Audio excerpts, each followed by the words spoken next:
ఏండ్ల కిందనే 10 లక్షలు సాగు కావాల్సిన జిల్లాలో మీ పాపం వల్ల నాగార్జున సాగర్ కిందికి దించి 4 లక్షలకి పరిమితం చేసి తీసుకపోతే కేసీఆర్ వచ్చిన తర్వాత 12 లక్షల ఎకరాల సాగును పెంచారు. లెక్కలు ఉన్నాయి కదా నీ ముందే. కోతలు కోసినావు. మేము 2,85,2,85,00,000 వరిధాన్యం పండించినాం. సిగ్గు అనిపిస్తలేదా చెప్పుకోవడానికి? సిగ్గులేని మాట కదా ఇది. నువ్వు వచ్చిన తర్వాత ఏం పెంచినవని? ఎకరం సాగు భూమి పెంచినవా? ఒక కొత్త ప్రాజెక్ట్ ఎక్కడైనా కట్టినవా? ఒక కొత్త ఇరిగేషన్ ప్రాజెక్ట్ ఎక్కడైనా మేము పెట్టిపోయిందన్న ప్రారంభం చేసినవా? ఎట్లా పెరిగింది? కేసీఆర్ పెంచి ఇచ్చిపోయిందే కదా. ఇంకా మీ ముఖాలకి కనీసం ఇచ్చిన ఇయ్యరాక ఒక్క నిమిషం పోకుండా 24 గంటలు కరెంటును రెప్పపాటు కాలం పోకుండా అద్భుతంగా అందించిపోతే నాణ్యమైన విద్యుత్తును ఇవాళ మీ చేతగాంతనానికి కరెంటు ఎప్పుడు పోతుందో ఎప్పుడు వస్తుందో తెలియని పరిస్థితులలో మళ్ళీ కాలిపోతున్న మోటార్లు, పేలిపోతున్న ట్రాన్స్ఫార్మర్లు వెక్కిరిస్తున్నాయి రైతాంగాన్ని. ఇగో మీ తెచ్చుకున్న ప్రభుత్వం ఎంత గొప్పగా ఉంది అని చెప్పి చూపిస్తున్నాయి. కరెంటు తీగలు విలవిల్లాడుతున్నాయి. ఒక్క నిమిషంలో 3 సార్లు వచ్చిపోతున్న కరెంటుతో. ఇది నీ గొప్పతనం. 2,85,00,000 మేము పండించడం ఉండాలి కదా కొంచెం మాట్లాడటానికి. అది నోరా మోరే అని మాట్లాడుకుంటారు ప్రజలు. నాకు నిన్న ఫోన్ చేస్తున్న వాళ్ళు నిన్న నుంచి వాడదాకా అది నోరా మోరా సార్ అని నేను అనను, కానీ ప్రజల భావాన్ని వ్యక్తీకరిస్తా ఉన్నా.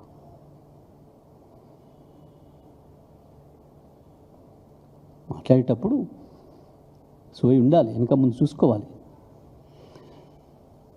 నల్గొండ జిల్లాకి ఏం చేసినావు? ఎస్, నల్గొండ జిల్లా అద్భుతం వ్యవసాయం జిల్లా, అద్భుతంగా వ్యవసాయాన్ని పండగలాగా చేసిన కేసీఆర్. బ్రహ్మాండమైన యాదాద్రి పవర్ ప్లాంట్ని తెచ్చినాం.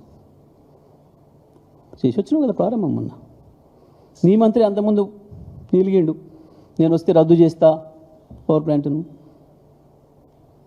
ముఖం చాటేసిండు. అందుకే అక్కడ అద్భుతమైన గ్రీన్ ఇండస్ట్రియల్ ఏరియా తీసుకొచ్చినాం. మొత్తం ప్రపంచ చరిత్రలో మానవ నాగరికత ఉన్నంతకాలం నిలబడగలిగిన అద్భుతమైన యాదాద్రి దేవాలయ నిర్మాణం చేసినాం. నల్గొండ జిల్లాలో 3 మెడికల్ కాలేజీలు తెచ్చినాం. అద్భుతమైన జిల్లా కార్యాలయాలు నిర్మాణం చేసుకున్నాం. భువనగిరిలో, సూర్యాపేటలో. వందలాది గురుకుల పాఠశాలను తీసుకొచ్చిన, గురుకుల కళాశాలను తీసుకొచ్చిన. ఐటీ పార్కులను తెస్తే దాన్ని నిలబెట్టుకునే సోయి కూడా లేదు మీకు. ఏం చేసినామా? ఇక నీళ్ళ గురించి నువ్వు తుంగతుర్తి, సూర్యాపేట నియోజకవర్గాల గురించి మాట్లాడిన మాటలు నీ జ్ఞానానికి తార్కాణం.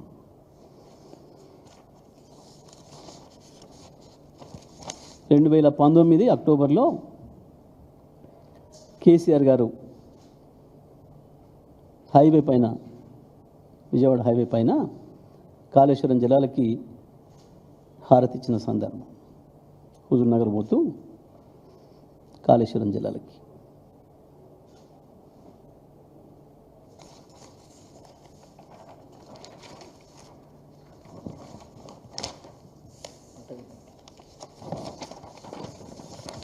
కేసీఆర్ గారు పువ్వులు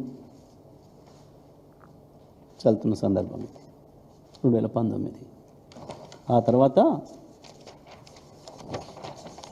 నా సూర్యాపేట జిల్లా ప్రజలు 70 కిలోమీటర్ల పొడవున కాలువ పైన 1,00,000 జలహారతి, కాళేశ్వరం జలాలకు 1,00,000 జనహారతి కార్యక్రమం ఏ రకంగా హారతి పట్టినరో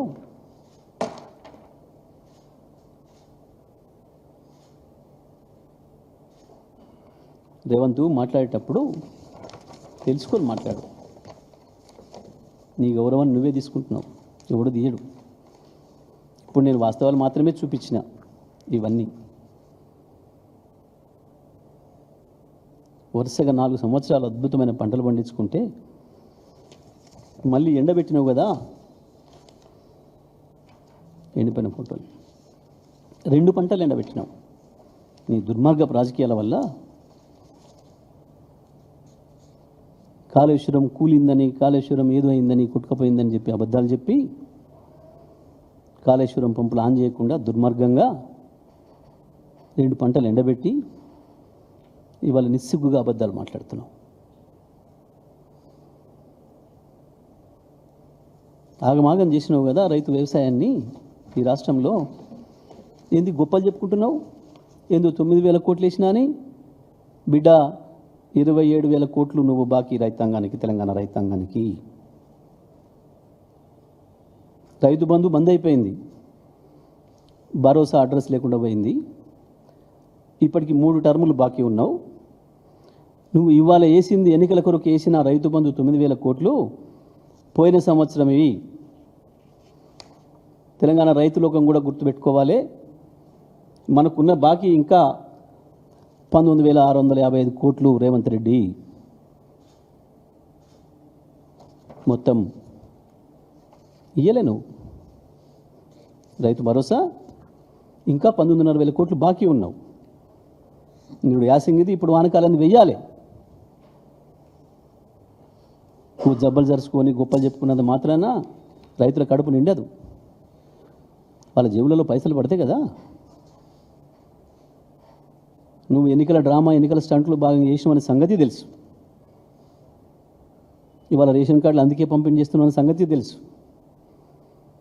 నీ ప్రతి అక్షరం అబద్ధమనే సంగతి ప్రజలకు తెలుసు.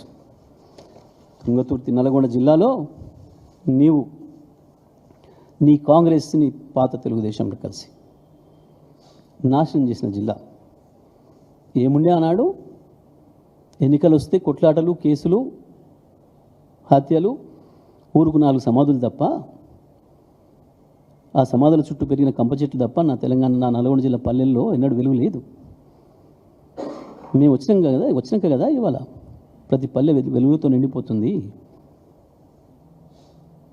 10 సంవత్సరాల కాలంలో ఒక్కటంటే ఒక్క రాజకీయ కేసు, ఒకరినొకరు చెంపదెబ్బ కొట్టుకున్న సందర్భం ఉన్నదా? దుర్మార్గంగా ఇవాళ నీ ఫ్రాక్షన్ రాజకీయాలతో నీ పార్టీలనే తన్నుకుంటున్నారు. ఈ సంస్కృతి ఆనాడుంది. నీ పార్టీలోనే ఒకరిని కూడా చంపుకునేది, కొట్టుకునేది, తన్నుకొని కేసులు పెట్టుకుంది. ఎమ్మెల్యేలతో సహా వేదికల మీదనే తన్నుకున్నది. నిన్న నువ్వు పొగిడిచ్చిన నాయకులు వాళ్ళ భాగవతాలన్నీ ప్రజల ముందు ఉన్నాయి. నిన్న కూడా తన్నుకున్నారు కదా. నిన్న పొద్దున నీ సభకు ముందు కూడా తన్నుకున్నారు కదా. నీ ప్రభుత్వం వస్తే జరిగేది గది ప్రజలకి. మాది నీళ్ళ దందా, ప్రజల దందా. నీది ప్లాట్ల దందా, కమిషన్ల దందా. మాది నీళ్ళ దందా, రైతు దందా. నీది కమిషన్ల దందా, ప్లాట్ల దందా. నీకు గవి మాత్రమే వస్తాయి. నిజమే. మా వాళ్ళు ఫోన్లు చేసి, సార్ వచ్చి గమ్మత్తుగా మాట్లాడిపోయిండు. అప్పుడు ఎందుకంటే మన ఊర్లల్లో వీధి భాగవతాలు చెప్పేటప్పుడు రామాయణాలు, మహాభారతాలు మా ప్రాంతంలో ప్రజలకు చూపించడం బాగా అలవాటు. అంటే మన సాంస్కృతిక వారసత్వాన్ని చెప్పడానికి, ప్రజల్లో లైవ్గా ఉంచడానికి ఆ కాలంలో అవి ఎన్నుకునేది. అవి మా తుంగతుర్తి ప్రాంతంలో మరి ఎక్కువ. ప్రతి ఊర్లో ప్రతి సంవత్సరం ఎండాకాలం ఉంటుంది. దాంట్లో అప్పుడప్పుడు మధ్యన ఏదైనా పాత్ర కొంచెం బోర్ కొడుతుంది, నిద్రపోతున్నారు ఎదురుగుండలు అనుకున్నప్పుడు మధ్యన ఒకడు వస్తాడు. కొన్ని ప్రాంతాల్లో బుడ్రకాన్ అంటారు, కొన్ని ప్రాంతాల్లో బాఫూన్ అంటారు, జోకర్ అంటారు. అందులో రాజు పాత్ర రాజుది ఉంటుంది, మంత్రి పాత్ర మంత్రిది ఉంటుంది, సైనికుడి పాత్ర సైనికుడు ఉంటుంది, మధ్యన ఈ పాత్ర వస్తుంది. కానీ ఈయన అన్ని పాత్రలు ఈయన వేసిపోతున్నాడు కదా సార్. ఇక్కడికి వచ్చి రాజు పాత్ర ఈయనదే ఉంది, మంత్రి పాత్ర ఈయనదే ఉంది, బుడ్రకాన్ పాత్ర ఈయనదే ఉంది. అట్లా ఉన్నాయి ఈయన మాటలు అని చెప్తున్నారు నాకు ఫోన్లు చేసి ప్రజలు. అక్కడి నుంచి గిదిని స్థాయి అలా ప్రజల్లో ఏ సభ పెట్టినా, ఎక్కడికి పోయినా వేదిక ఏందో తెలుసుకోకుండా బడి పిల్లల కాడికి పోయినా అదే, ఐటీ పిల్లల కాడికి పోయినా అదే. కేసీఆర్ మీద ఏడుపు, కేసీఆర్ మీద బూతులు తప్ప నీ బతుకు ఇంకొకటి రాదు. మేము మాట్లాడలేమా? మాకు రాదా భాష? నీకంటే అద్భుతంగా బూతులు కూడా మాట్లాడగా నీకు మాత్రమే వస్తాయి అనుకో. కానీ నీలాంటి సంస్కారాన్ని మేము ప్రదర్శించాం.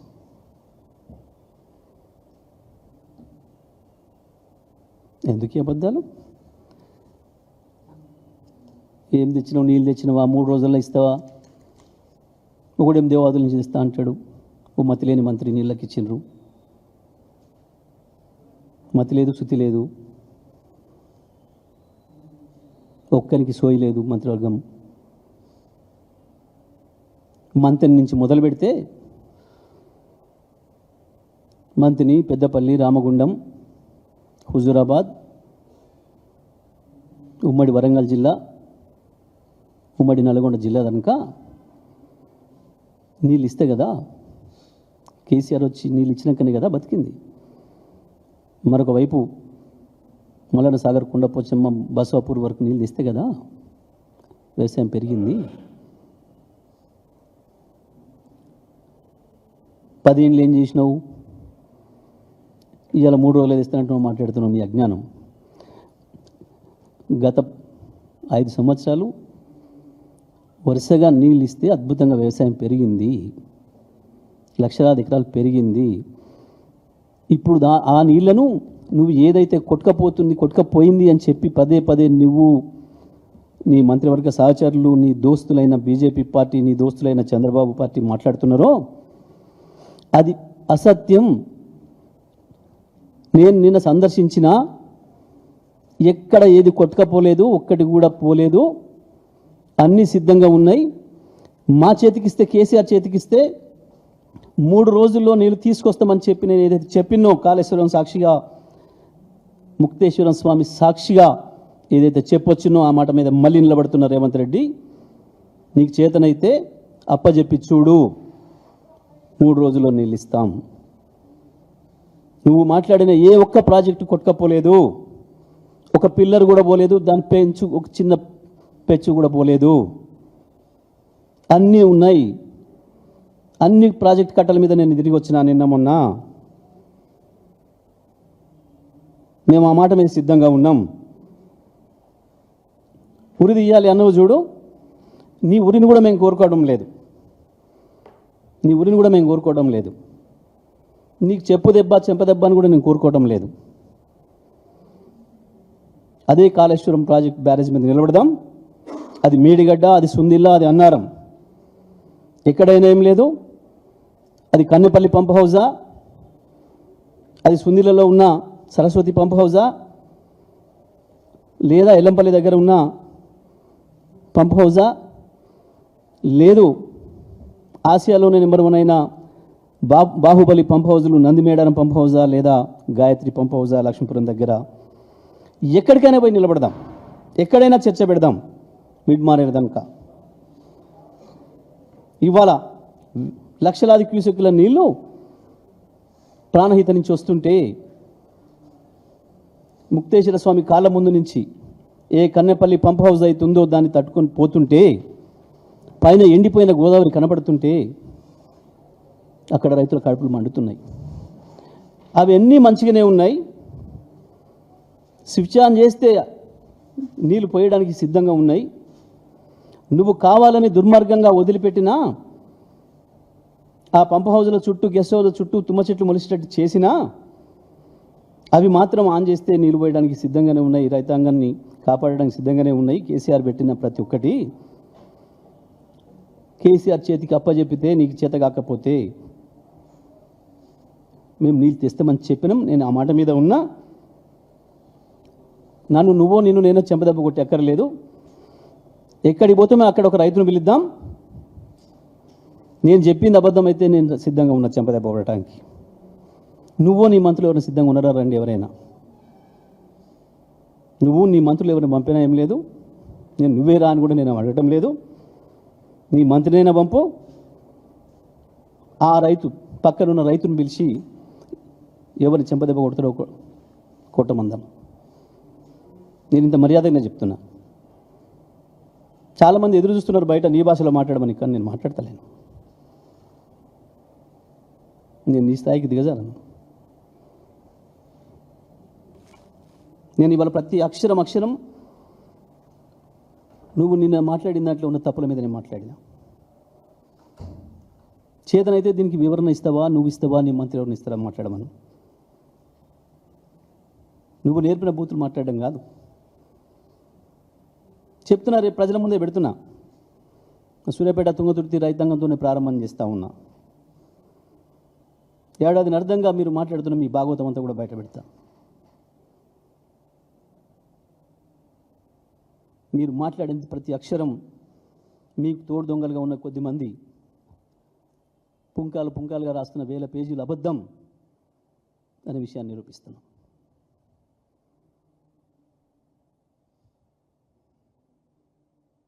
మహిళల గురించి కూడా ఎక్కడిచ్చినావు 21,000 కోట్లు? ఏ కొత్త స్కీమ్ పెట్టినావు? మేము పెట్టిపోయిన 5 లక్షల వడ్డీ లేని రుణమే కదా. కొత్తగా ఏం తెచ్చినావు?